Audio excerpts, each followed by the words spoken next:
just get started. Welcome everyone to our final day of the Powerful Feminine series featuring powerful South Asian women. Thank you so much for joining us today. My name is Cindy. I am a junior at Georgetown.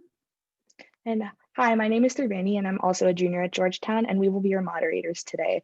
We're so excited to have you join us for our celebration. So feel free to drop any questions that you have into the Q&A box during our conversation, and we'll have some time at the end of our session. So today we're joined by Diipa Khosla. Hey everyone, nice to meet you all. Super nice to meet you too. Diipa Khosla is an influencer and a founder of Post for Change, a nonprofit dedicated to bringing together social media influencers and using their platforms to drive change. She has worked closely with the UN and other NGOs to help empower women all around the world. Thank you so much for joining us today. My pleasure. Looking forward to speaking with you guys. Well, thank you. So we're just going to get started with how you got to where you are right now. So we know that you grew up in India and then moved to Europe to study law. So we're wondering if you could tell us a little bit about what sparked your decision to make this career change and go from law into this different realm, and like what was your inspiration for that? Of course. Funny you asked this because I'm going to be posting a video about this in like 3 days.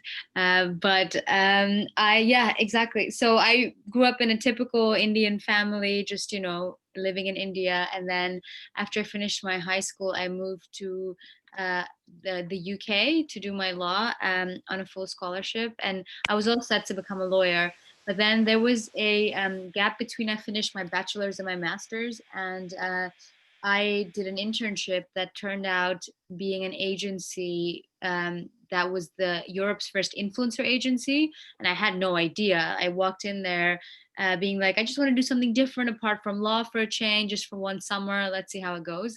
And it turned out being this insane experience where I learned about the world of social media and how the media landscape was changing, and how just how you could create representation online and connect with people all over the globe.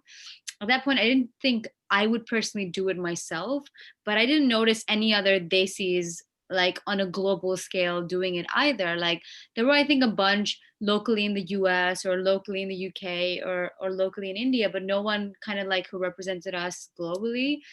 And so I figured I could try it. Why not? And it really just started off as something that my sister and I did together. She took the photos, and then I started posting them. And because I had worked at an agency, though, I was very strategic from day one. Like I knew I wasn't just going to do this as a hobby. So every step I took, every meeting I got with a brand, everything I did was extremely strategic. And I think that really made the difference at the end of the day. Yeah. Yeah, for sure. Your journey's definitely been super interesting to follow along. We've also noticed that you really also spearheaded the Desi influencer hashtag on Instagram. So we were kind of wondering if you could tell us about how you use your platform to uplift and enhance other South Asian voices. Yeah, of course. No, that is a cause very close to my heart, because I remember when I first started out, there really was not that much color on the gram in general. But recently, I have myself noticed so many South Asian influencers coming up, and it has been such a delight to watch it. Like it was a lonely, lonely place when I started. And I wish there was someone I could have looked up to who was kind of, spearheading the path for me and doing it before me, to kind of set the goals and the boundaries of how much can a person achieve as an influencer, as a Desi influencer. And so a few weeks ago, I had the idea of, hey, if I couldn't have done it for myself, maybe I can do it for other girls and create a beautiful community online of Desi influencers where we come together and support each other. And I indeed, give them a shout out and give them that boost of confidence that you're doing well, you're doing really good, and keep going, and I'm here to support you. And I had no idea 6 weeks later it would have 30,000 posts on it, with influencers from all over the world, putting their posts on that hashtag and truly building a community. And it's been a joy. Like I have big plans with it as well. So there's more we can do together, and to really build this into a really big global Desi community that can be online, where we can connect together. Yeah, and I think it's really amazing to see that too, from like like the audience perspective too, because I know like growing up within the last few years as social media has gotten bigger, it's been difficult to find like people who look like me or like someone I can relate to. And I think that your like they see influencer hashtag has really shown me like so many influencers that I didn't even realize were out there and like doing such amazing work. So like Absolutely. thank you for that. Yeah. You're so So welcome. so switching a little bit into like how your creative process works, how do you like decide what content you're going to be working on or like what your like day-to-day work usually looks like? Um, every day is quite different. I mean, pre-COVID, life was totally different. I would be on a flight, I think, twice a week almost, going to some part of the world to shoot something or the other. But since COVID, life is a lot more at home, and it's a lot more creating content around the house. And it has indeed become more, surrounding my family and more surrounding things that truly matter in the world. Like instead of me just posting an outfit or just posting my skincare routine, I feel like my content has gotten deeper and more vulnerable, which I really like. So I've been doing a lot more of that. And apart from that, I think how a day looks like is most days start with like meetings with the team. I have a team here of 6 people that help me do what I do. So it's like a meeting with them of what are we going to shoot today? What are we going to create? And actually, a big chunk of my day now goes into a big project that's going to be launching in spring 2021. That's huge. And I've been working 9 months already on it. I'm going to be working the rest of this year on it as well. So that's going to be something that I announce next year. But a lot of the time goes on working on that as well. Yeah. Yeah, that's definitely really cool to hear. We were also kind of wondering, kind of jumping off of that, how has your platform as an influencer impacted your work with your nonprofit and inspired the beginnings of your nonprofit? Of course.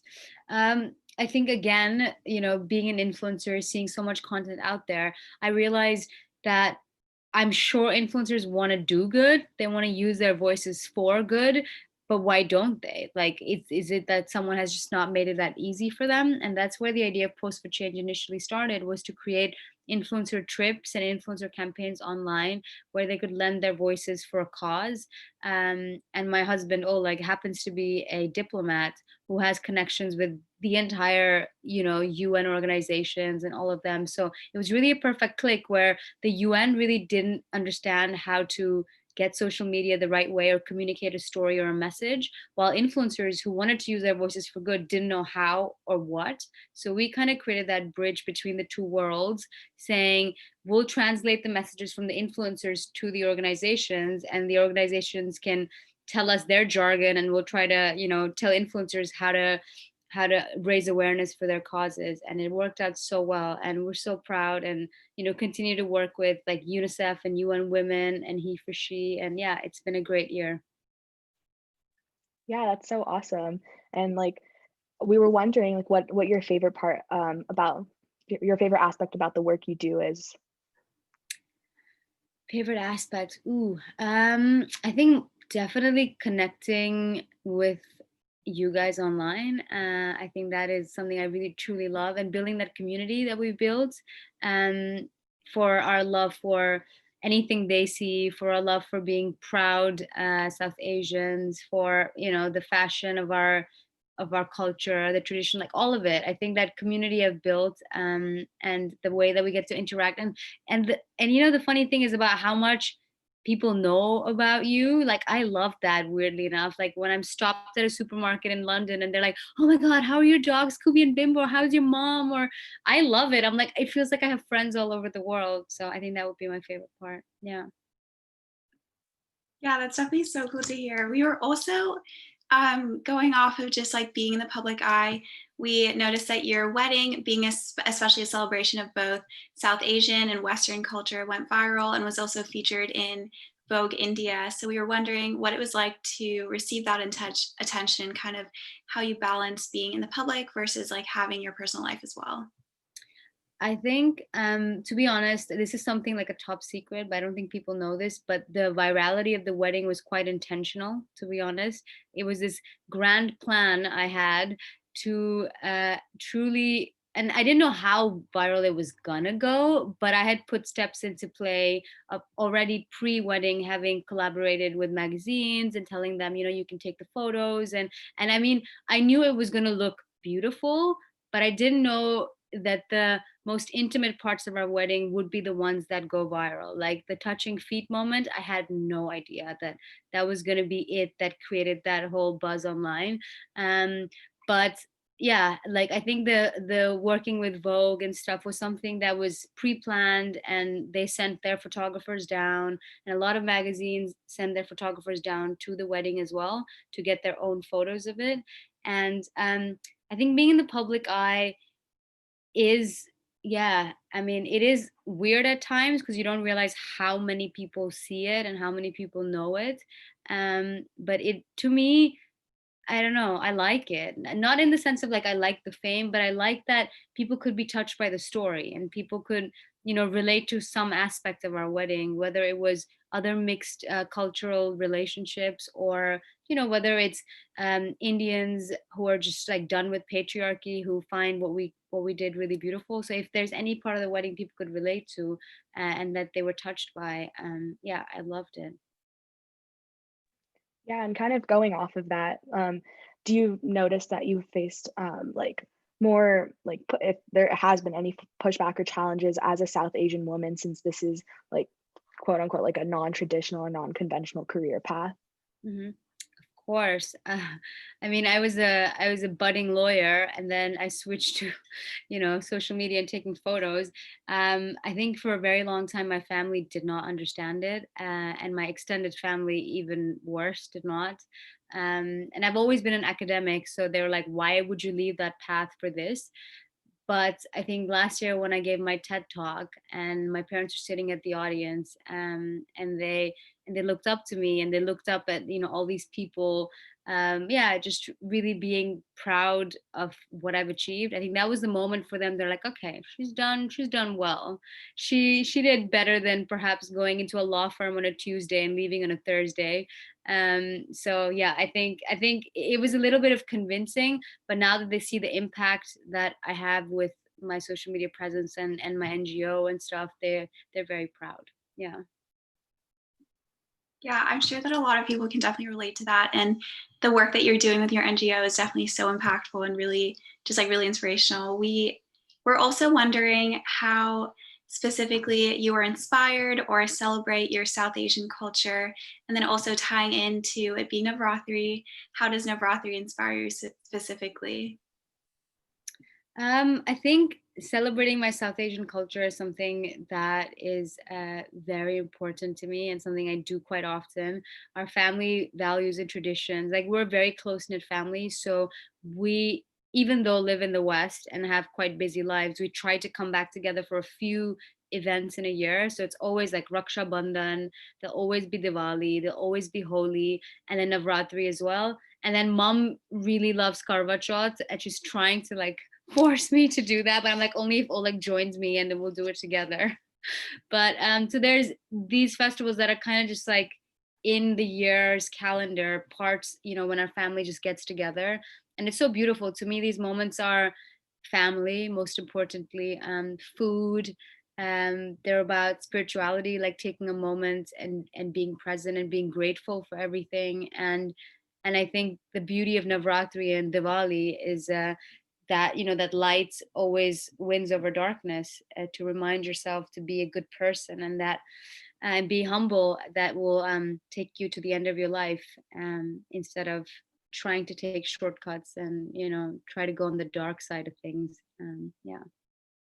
Yeah, I think that's like a really beautiful way to explain that. So right now we're going to switch over to the audience questions. So Sure. the first one that we have is, can you tell us tell us a little bit more about your work with UN Women and just empowering women in general?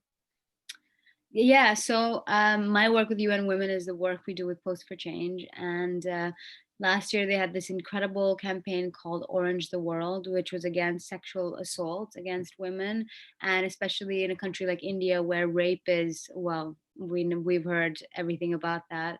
It was a beautiful campaign we got to do together. It was an online one where we created an orange filter, and then using the filter, women could talk about either their personal experiences or experiences of other women that they'd heard of. And I think it was surprisingly around the time that filter was out was when that big rape case happened in India. What was the name of the woman again? I don't recall. But so it kind of fit in, like in that moment, that it really became massive because people were so angry about it. And UN Women, yeah, was a partner that was, yeah, I think everything just fell into place at that moment. And we've had them as a partner for the last 1.5 year now, and we plan to do so many more things with them, especially the next campaign we're going to work on is equality, to show how men and women in the household should take responsibility for things together and not expect one party to do more than the other. Yeah. Yeah, that's definitely super important. We kind of had just one more question. We were wondering what it was like to grow up in India and then move to Europe, where South Asian culture is like kind of in the minority. So we were kind of wondering what it was like to move to a place where there isn't as great of a South Asian presence, and kind of like what you learned from that experience. Of course. I think what I've learned from the experience is, luckily my family did move here with me, not long after, so that was a big plus. Apart from that, I think, also being married to a Dutchman, it is really about taking the best of both worlds, and not rejecting one or the other. I think being in the West and learning so many of the things that they do has also become part of my year now. Like, as much as I love Diwali, I love celebrating Christmas with his family too. And it just becomes this, like, you become a global citizen that can truly pick and choose the best of the world, without having to lose your identity or lose who you are. You can still truly enjoy and like come together, instead of, be polar opposites of like, I'm going to stick to my Indian community and everything else is against my, norms and wishes. But yeah, I think it's really been for me. And also, since I was a little girl, I've only been to international schools and international universities, that I consider myself a hybrid of everything. And even though I am extremely proud of being South Asian, I do think you can see beauty in other cultures and combine it to make your life even more fulfilling. And that's what I've done. Yeah, I think that's so awesome to hear. And we have actually one more audience question. So um, someone was wondering if you have any advice for women who get negative comments when they're trying to advocate for important change, and specifically like when it comes to colorism being such a big problem within India and the larger South Asian community. Many South Asian women are only told that they're pretty if we're fair, and like how would you like advise going to like advocate for ourselves in these situations? Oh, yeah. Wow. Interesting question. Do they mean specifically against like the aunties and the uncles, or do they mean in general? I think it just in general, Yeah. just from the I South Asian think, community. right. I think the one thing about our South Asian communities are we love talking and gossiping and all that. So I would say, like, firstly, it starts off with you truly looking at the mirror and loving yourself and being like, you know what, this is who I am, not gonna change. I look different, and that makes me beautiful and that makes me unique. So it truly starts with that step of self-love. And then I think, from in my case, that's what happened. Like, growing up as well, I had really bad acne. My sister is way whiter than me, and so I was always told she was the prettier one, blah blah blah. But at one point, you just look at yourself and you're like, hey, I'm actually pretty good looking, and I like who I am, and I'm smart. And like, you just have to build that self-confidence every day. And once you do that, I feel like you build a shield and an armor around yourself. Because if someone were to call you a cupboard, you wouldn't believe them, because you're like, I'm not a cupboard, I'm a human being, so it doesn't affect you. So then if in the future an uncle or an aunt is like, well, you're dark and you'll never get married, it's like the shield, it shouldn't affect you, because you in your head know what's real. And I think that's one that starts from within. And two would be, surround yourself with online communities and people in general who uplift you rather than put you down. and find people to look up to who look like you, who are killing it, and be inspired by them, and try to like surround yourself with positivity and gratitude in the people, choices, and everything you do in life, and forget what the community has to say sometimes, because you're living your own life, not theirs. So yeah. Yeah, thank you. I guess you just answered our next question, because we were just wondering if you have any advice for college students listening today, but definitely if you want to add anything to that. For college students, okay, I would say the big bad world is awesome, and it's such an adventure. Once you leave, things only get better, so be excited. Yeah, go out there and truly, like, everything you've learned and everything you've built together, make sure you leave this world a little better than you found it. Like, you guys are extremely smart and extremely talented. Make sure you leave your mark on this world, so other people that don't have the same opportunities as you can one day thank you for giving them the opportunity. Yeah, that would be my only advice, I think. That's really good advice. Thank you. Thank you so much for joining us You're today. so welcome, guys. Take care. Of course. Have And a thank good you for day. Bye-bye. joining. And we really appreciate the time that you took to celebrate Diipa's accomplishments. We just wanted to remind everyone to come to our Arthi at 5 p.m. on this Sunday. And thank you so much for joining us for our speaker series. We really appreciate it.